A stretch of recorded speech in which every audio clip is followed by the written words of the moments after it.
gente, tudo bem com vocês? No vídeo de hoje eu vim aqui responder um e-mail. Hoje eu tirei o dia para responder alguns e-mails, algumas mensagens que vocês me enviaram.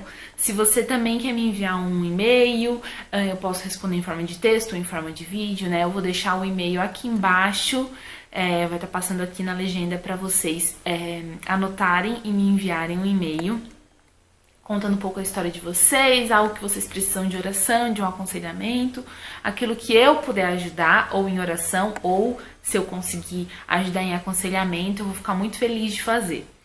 E hoje eu queria ler um e-mail, eu vou trocar o nome dela, não vou usar o mesmo nome, nem a mesma idade, né, pra preservar ela, mas eu queria muito ler a história dela pra vocês, e eu resolvi fazer em forma de vídeo, porque eu sei que muitas pessoas passam por isso daqui, né? Então eu creio que não é só ela e eu creio que pode ajudar muitas pessoas. Fala assim: oi Grace, acompanho seus vídeos diariamente, tem sido muito edificante em minha vida.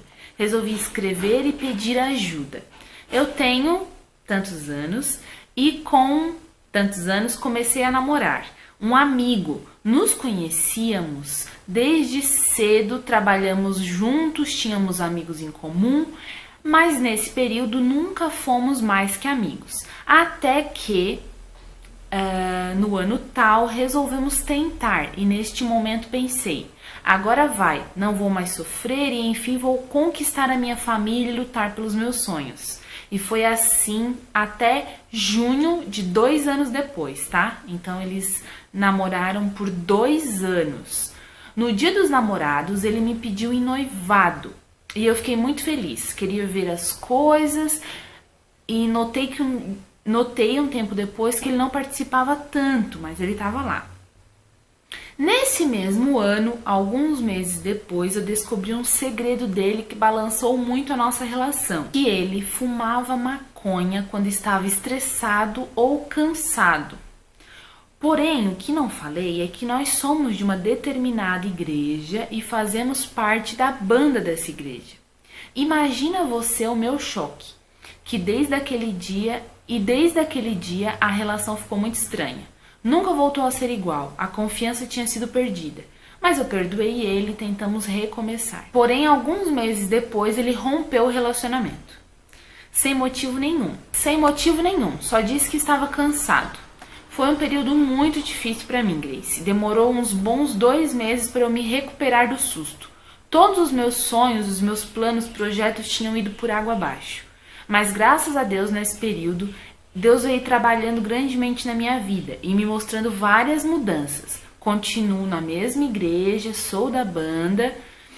Porém, de um tempo pra cá, esse menino veio se aproximando e dizendo que eu estou meio distante e me tratando tratando ele diferente. Não, o guri vai querer o quê, né?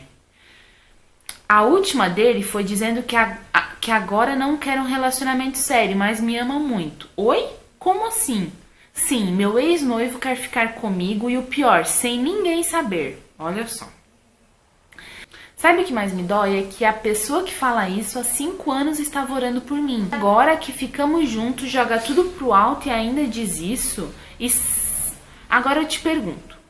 Sabemos que Deus não deixa que nada aconteça sem sua permissão. E Ele sabe de tudo. Então, se Ele sabia que isso ia acontecer, por que Ele permitiu isso? Às vezes paro, olho pro céu e me pergunto se Deus ainda está lá em cima.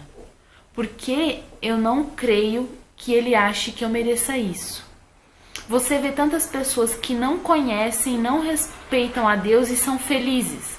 Parece que tudo que desejam acontecem. E eu aqui, assim. A primeira coisa a ser falada sobre o sofrimento é que a gente tem que entender que Deus ele não poupou o seu próprio filho do sofrimento e da maldade dos homens.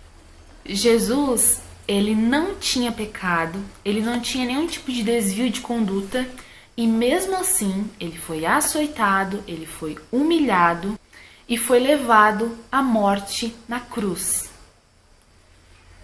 E tudo isso, né, o testemunho de Jesus, ele demonstra que sim, tudo que acontece na nossa vida tem um porquê.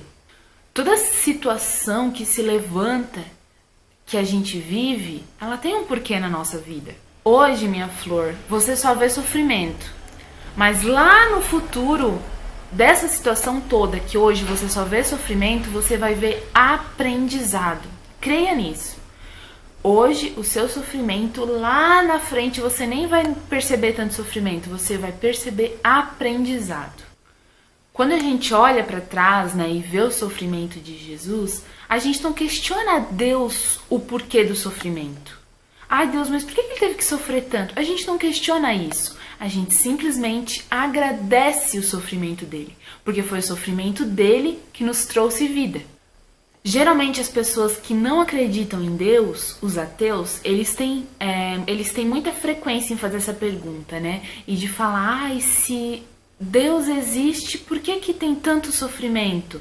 Se Deus existe, por que tem tanta maldade? Deus, ele nunca quis sofrimento, ele nunca quis maldade. Quem escolhe o sofrimento, quem escolhe a maldade é o próprio homem. Todos nós que somos nascidos de mulher, que andamos nessa terra, estamos sujeitos ao pecado. E o pecado, consequentemente, ele traz sofrimento e maldade. Então, minha flor, o primeiro conselho e a primeira coisa que eu posso te falar é não caia nessa armadilha. Esses pensamentos que são armadilhas para você. Esse tipo de pensamento de que se Deus existe não vem do teu espírito. É como aquela palavra que está escrita lá em Efésios. São setas do maligno. Que está indo na sua mente para poder colocar dúvida no teu coração sobre a única pessoa que pode te ajudar nesse momento de sofrimento, que é Deus. Lá em Efésios, deixa eu pegar aqui para vocês. Se eu não me engano, é no capítulo 6. Diz assim, Efésios 6,16. Além disso, usem o escudo da fé, com o qual vocês poderão apagar todas as setas inflamadas do maligno. Ou seja, esse tipo de pensamento não é seu. E contra isso, você só pode usar a sua fé. É a sua fé nele que vai servir como um escudo para te ajudar nisso. Você teve um relacionamento com uma pessoa que, infelizmente, assim como muitas outras, não soube valorizar o sacrifício que Jesus teve por ele.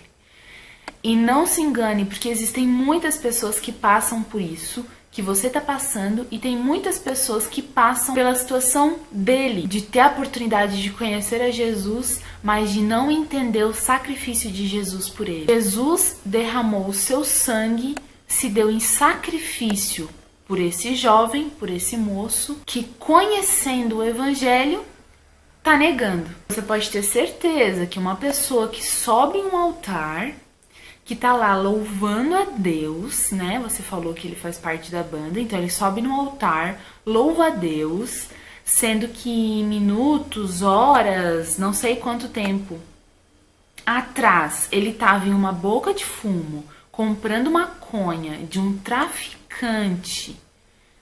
A gente não pode dizer que esse tipo de pessoa conheceu Jesus de verdade.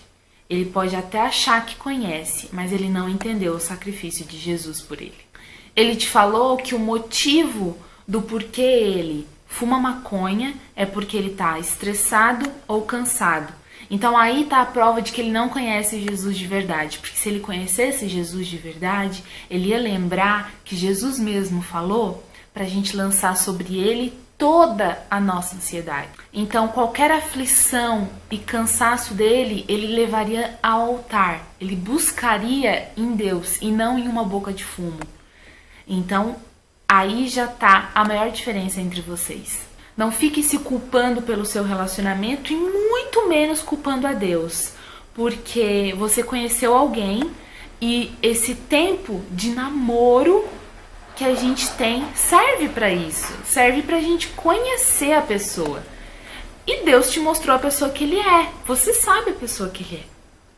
E não foi só por ele fumar ou não fumar maconha. E sim até por ele mentir pra você. Vocês passaram quase 2 anos namorando, eu fazendo as contas aqui com as datas que você me passou. 2 anos namorando e ele tava mentindo pra você há 2 anos. Então, esse tempo de relacionamento, ele serve para isso, pra gente conhecer as pessoas.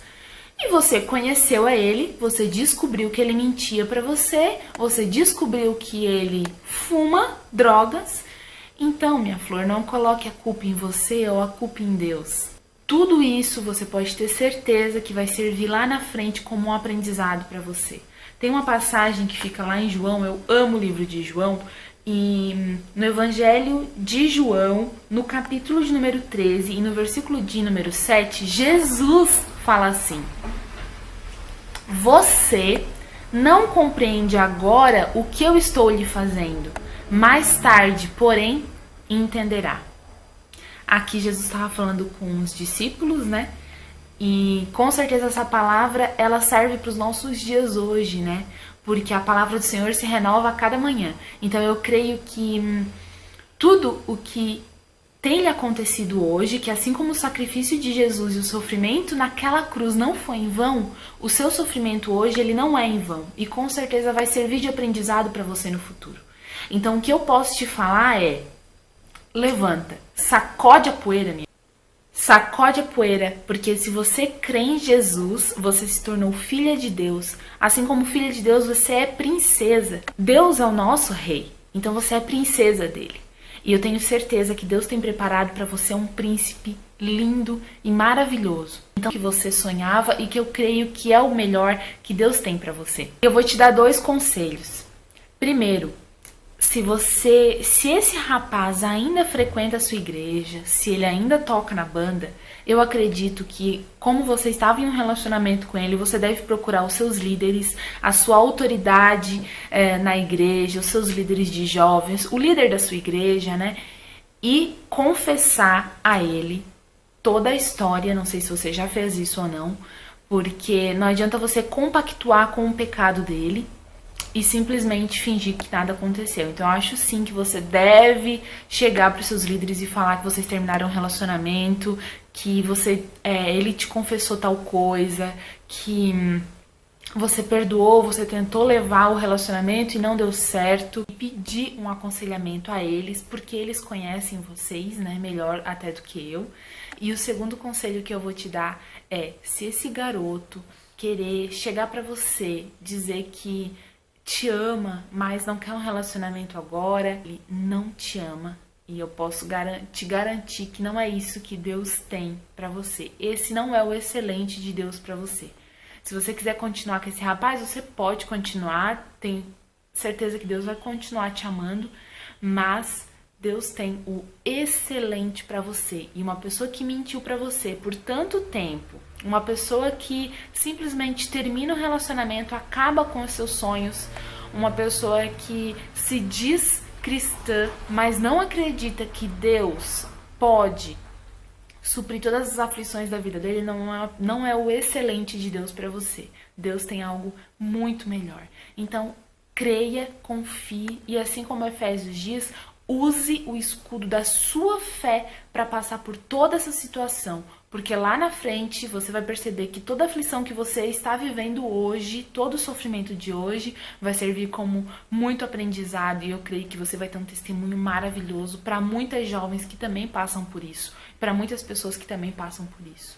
Creia que só Deus pode ser o alívio para a dor do seu término. Por último, eu quero te deixar uma passagem que fica lá em Jó, no capítulo de número 8 e no versículo de número 21, que fala assim: mas quanto a você, ele encherá de riso a sua boca e de brados de alegria os seus lábios. Tá bom? Um grande beijo, que Deus te abençoe.